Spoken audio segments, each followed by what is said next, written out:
గురుభ్యో నమః. శ్రీ విశ్వావసునామ సంవత్సర పంచాంగ శ్రవణము. కన్యా రాశి ఫలితములు. ఉత్తర 2, 3, 4 పాదములు, హస్త 1, 2, 3, 4 పాదములు, చిత్త 1, 2 పాదముల వారు ఈ రాశిలో ఉంటారు.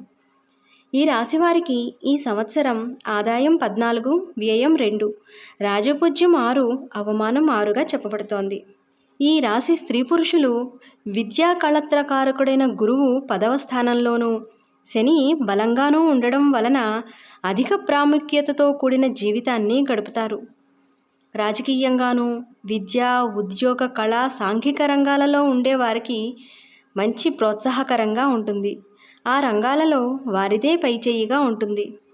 చాతుర్యం, పట్టుదలతో ఎలాంటి పనైనా సాధించగలుగుతారు. వాహన సౌఖ్యం కలుగుతుంది. వివాహాలు కాని వారికి ఈ సంవత్సరం తప్పకుండా వివాహం జరుగుతుంది. భార్య ఇష్టప్రకారంగా నడుచుకునే వారికి అనుకూలంగా ఉంటుంది. గృహ జీవితం ఆనందదాయకంగా ఉంటుంది. పుణ్యక్షేత్ర సందర్శన, పుణ్యకార్యాలు చేయటం జరుగుతుంది.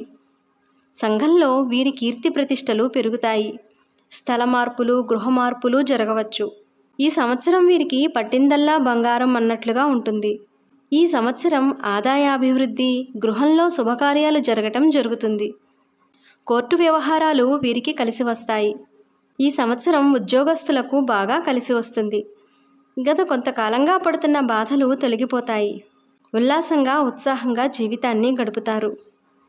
మీ పనికి తగ్గ గుర్తింపు లభిస్తుంది. ప్రైవేటు కంపెనీలలో ఉన్నవారికి ప్రతిభకు తగిన గుర్తింపు లభిస్తుంది. ఉన్నత పదవులను పొందుతారు. రాజకీయ నాయకులకు ఈ సంవత్సరం మంచి కాలమనే చెప్పాలి. కష్టానికి తగిన ఫలితం లభిస్తుంది. మీ సేవలకు అధిష్టానం మంచి ప్రోత్సాహాన్ని ఇస్తుంది. కొద్దిగా ధనం ఖర్చయినా అధికారాన్ని పొందుతారు. కళాకారులకు ఈ సంవత్సరం అంత అనుకూలంగా ఉండదు. నూతన అవకాశాలు అంతంత మాత్రంగానే ఉంటాయి. టీవీ, సినీ రంగాలలో ఉన్నవారికి, గాయనీ గాయకులకు, డైరెక్టర్లకు నూతన అవకాశాలు పెద్దగా ఉండవు. విజయావకాశాలు చాలా తక్కువగా ఉంటాయి. వివాదాలలో ఇరుక్కునే ప్రమాదం ఉంది. ఈ సంవత్సరం వ్యాపారస్తులకు సామాన్యంగా ఉంటుంది. ఆశించినంత మేర లాభాలను పొందగలుగుతారు. భాగస్వాములతో అభిప్రాయ భేదాల వల్ల కొంతవరకు నష్టం జరగవచ్చు. కొత్తగా వ్యాపారాన్ని ప్రారంభించే వారికి మంచి యోగకాలమనే చెప్పాలి.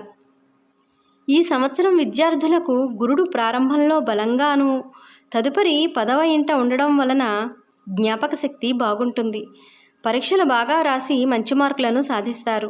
సంవత్సరం 2వ భాగంలో శని, రాహువు ప్రభావం వల్ల చదువు పట్ల ఆసక్తి తగ్గుతుంది. ఇతర వ్యాపకాలతో చదువు యందు వెనకపడతారు.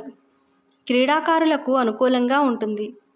వ్యవసాయదారులకు 2 పంటలు లాభిస్తాయి. ఆర్థిక సమస్యల నుండి బయటపడతారు. పంట దిగుబడి పెరగడంతో రుణాలు తీరతాయి. చేపలు, రొయ్యలు, పౌల్ట్రీ రంగం వారికి మంచి అవకాశాలు లభిస్తాయి. ఈ సంవత్సరం స్త్రీలకు యోగదాయకంగా ఉంటుంది. మీ మాటకు తిరుగు ఉండదు.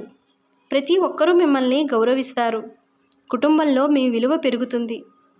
మీ పేరుతో స్థిరాస్తులను కొంటారు.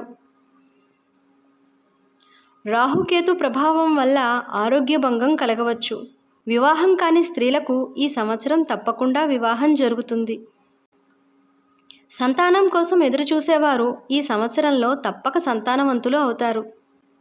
మొత్తం మీద ఈ రాశి స్త్రీ పురుషులకు బాధలన్నీ పోయి సుఖసౌఖ్యాలు, జీవితానందం పొందటంలో ఎలాంటి సందేహం లేదు.